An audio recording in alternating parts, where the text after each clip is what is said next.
it does not seem to be going away.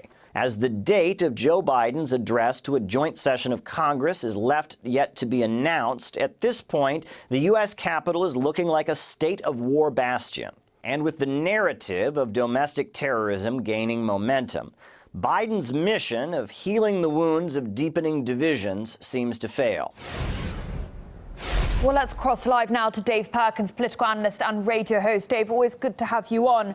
The first thing I want to ask is, we saw there people saying that insurrectionists wanted to blow up Capitol. They were going to target lawmakers and Joe Biden. Did that come as a shock to you? And for you, is that enough evidence to suggest the threat is real?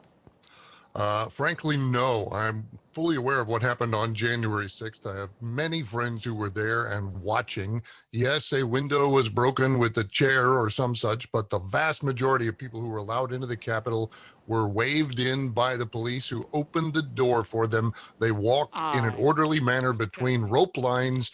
They went where they were told to go. They posed for pictures. This is as far from a riot as anyone can imagine. And yet the word riot is constantly used for the last, 10 weeks, nonstop. Riot, riot, riot. That isn't what it was, but I'll tell you what you're looking at. You're looking at a Democrat Party attempting to criminalize political opposition.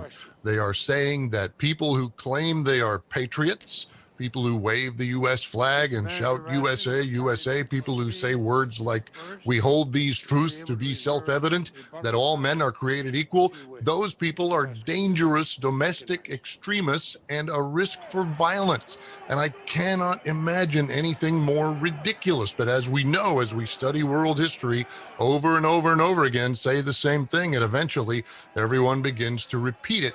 And now we are faced with the idea that Trump supporters, conservatives, people who support and reverence the Constitution and the Declaration of Independence and the words of Jefferson and Adams and Franklin and Washington are now people who are at risk of violent attacks and murders and destruction because they want to take power for themselves. Just on the surface, it's completely ridiculous unless you're aware of what the Democrat Party is trying to do. They're trying to criminalize political opposition. You can tell by the fences and barbed wire around the Capitol part of Washington, D.C., around the United States government. It looks like a dictator's fortress in some third world country. They're trying to demonstrate to the world they're terrified of people like me who wouldn't hurt a fly, and they're trying to continue with this lie and this theme until they're entitled to start making arrests. And they're trying to stimulate people on the fringe, and there are people on the fringe in every political party,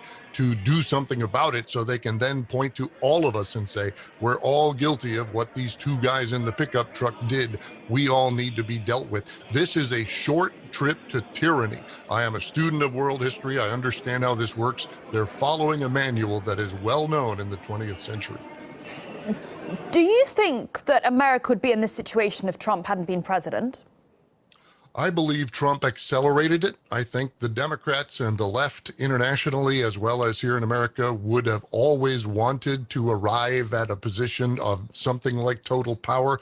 But what happened with Trump was the public realized under Obama, with all the concessions Obama made to foreign interests and all the denigration of America that he did in his speeches and appearances, they realized the country is in danger of being lost politically. And the election of Donald Trump was a response to international leftism attempting to take over and run America and dispense with the Constitution and dispense with the history and traditions of this country. And so now Trump gets elected, and the international left, I keep saying that, I mean the political left in America and elsewhere, because they're certainly getting help.